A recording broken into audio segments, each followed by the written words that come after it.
Let's bring in political advisor and commentator CJ Pearson. CJ, the shutdown in term 2 is being seen differently by voters, but then again, so much of this second term is dramatically different to what we saw in term 1.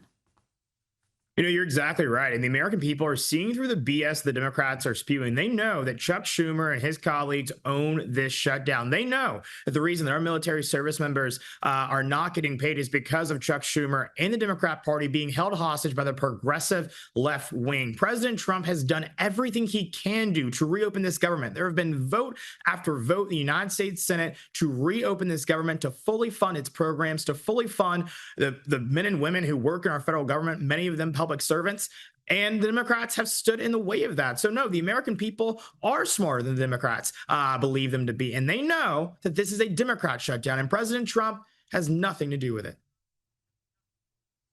Now, on Monday, I played footage of this hideous woman mocking Charlie Kirk's murder. This happened at a No Kings protest, just a vile, vile piece of work. And sadly, CJ, she is a teacher. Those early reports were accurate.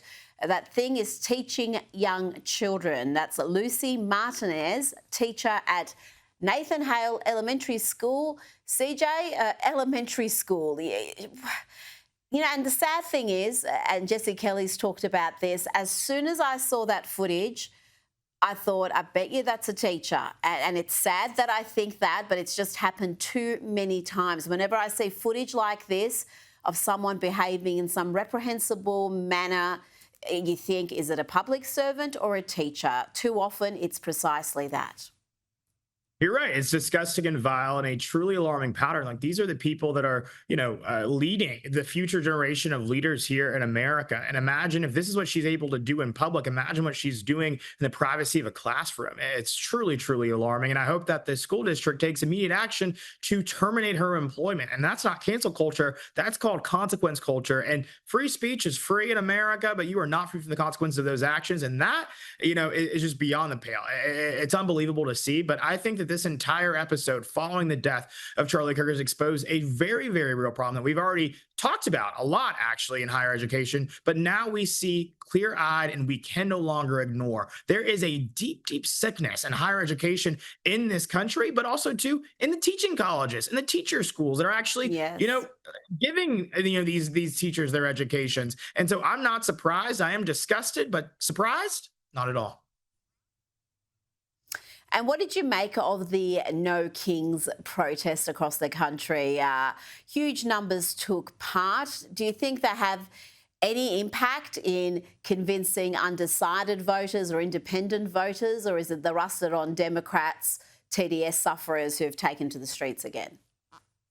Rita, I'm old enough to remember when, those on the left would accuse me of being a member of the party of old white guys. But it seems as if there must be some role reversal here these days, because all I saw at these protests were elderly white people who were probably out in the streets living out their hippie days just a few decades ago. And so it seems to be the case that a lot of young people are starting to see through the BS of the left. They're coming over to our side. A lot of black people are, obviously seeing through the BS of the left. They're coming to our side. And this is the best they have. A lot of delusional people who are just shouting at the sky and are saying, get off my lawn. But no one's actually paying them any mind, because you want to know the deal here. And it's actually really interesting to me. If you can protest and engage in a No Kings rally, you don't have a king. It is not rocket science. Try doing that in North Korea. Try doing it in Cuba and see what happens. These people are so delusional, and they need to be medicated. They need to be medicated. I hate giving big pharma money, but these people, they need to be medicated.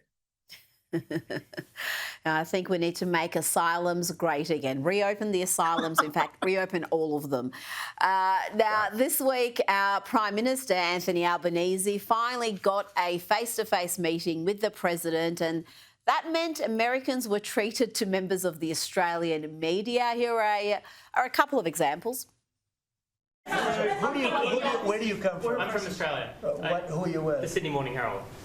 Nasty guy. Go ahead. Oh, sorry. I'm just trying to ask a question. Go ahead.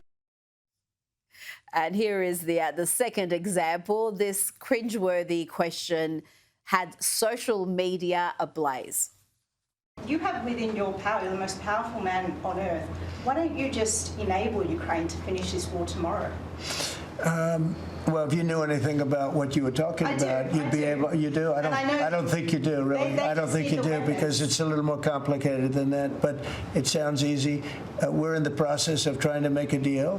If we make a deal, that's great. If we don't make a deal, it'll be a lot of people are going to be paying a big price. Oh dear, such a rude, embarrassingly ignorant question, if you didn't call it that. CJ, what did you make of it?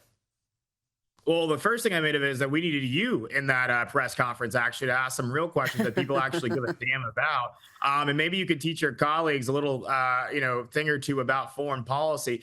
President Trump has an incredible record to stand on when it comes to leadership on the world stage. Look at just what happened just a few weeks ago as it relates to Palestine and Israel conflict. This is a man who has made himself the president of peace and will continue to pursue that all across the world. Vladimir Putin respects him, and if he doesn't respect him, he certainly fears him. And Zelensky knows that at the end of the day, that President Trump is who he actually needs to deal with. And I think that he is working hard to stay in the president's good graces. He even showed up to the White House in a suit this past week. And I think that's an indication that he realizes just how important his relationship with President Trump is going to be. And so, the media can do what they do and commentate and, do whatever they will, but President Trump will continue to lead from the front, not from the back. This is no longer the Biden White House. This is the Trump White House. This is the deal maker. This is a peace seeker, and that's exactly what we will get.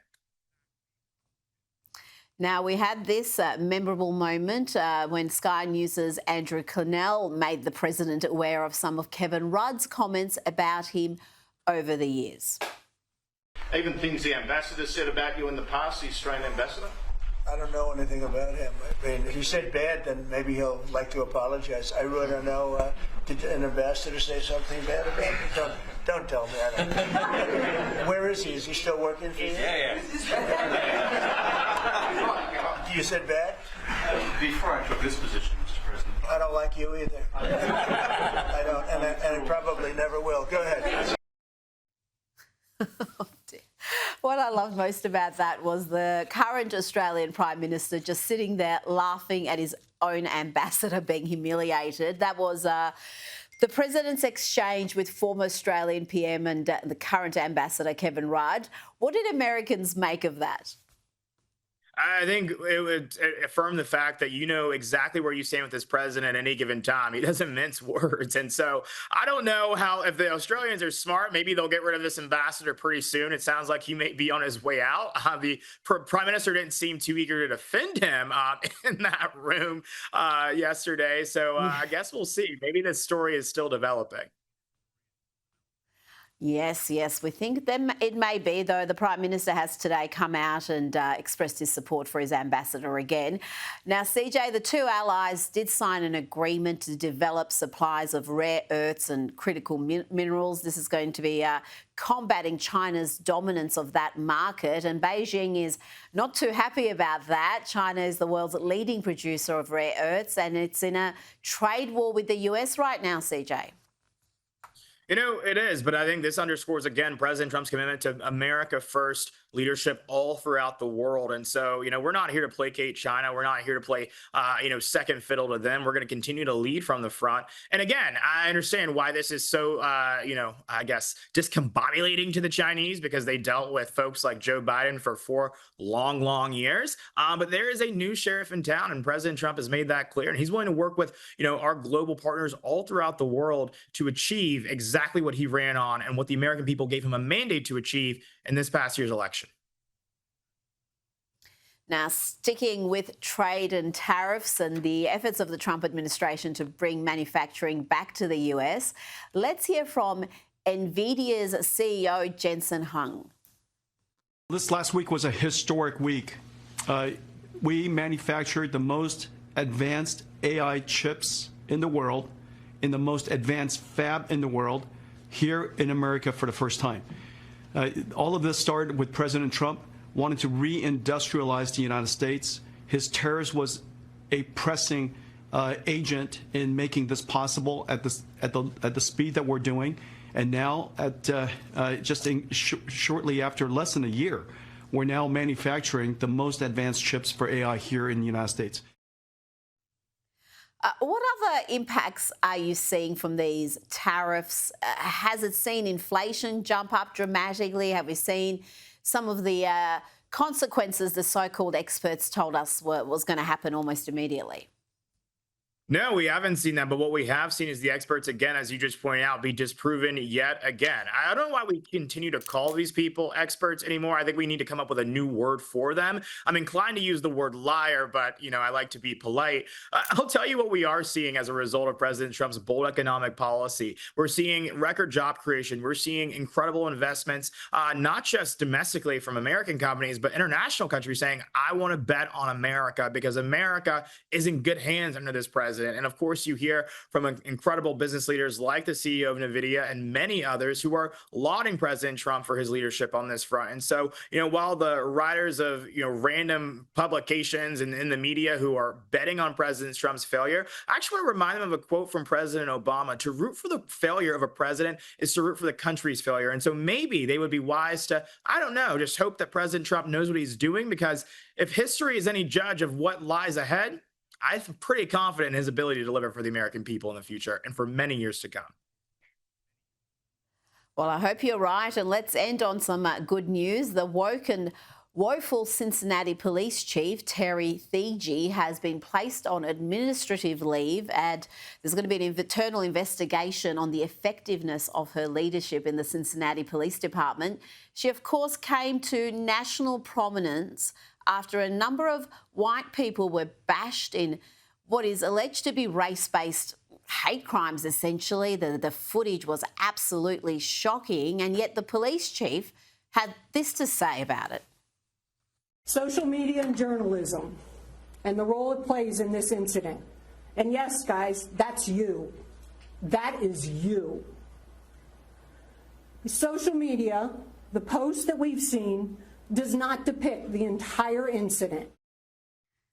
Talk about shooting the messenger, CJ. She seemed to be more upset about these clips going viral and some attention being brought to these horrendous crimes, acts of violence, than the fact that they actually happened. And you had mobs of people attacking a couple of victims who were left with serious injuries. Yeah, exactly that. She's asking us to just completely ignore what we all just saw with our own two eyes. It's actually insane to even think about. But this is exactly why President Trump and so many people on the right have gone after DEI. These people don't know how to lead. They did not earn it. That is actually what DEI should stand for. But beyond that, it's exactly why President Trump has sent the National Guard in many American cities, because what I just saw in that video looks like a third world country. That has no business happening in the United States of America. And if folks like this police chief won't stand up and lead, then President Trump will intervene. And I got to tell you, the people of Cincinnati will welcome it. And I believe the Republican governor of Ohio would also welcome it, because people want to feel safe. They want to be safe in their communities. That's not something far-fetched to ask for, not something crazy to demand. It's an expectation, and it's a very reasonable one. CJ Pearson, thank you so much for your time tonight. Thank you.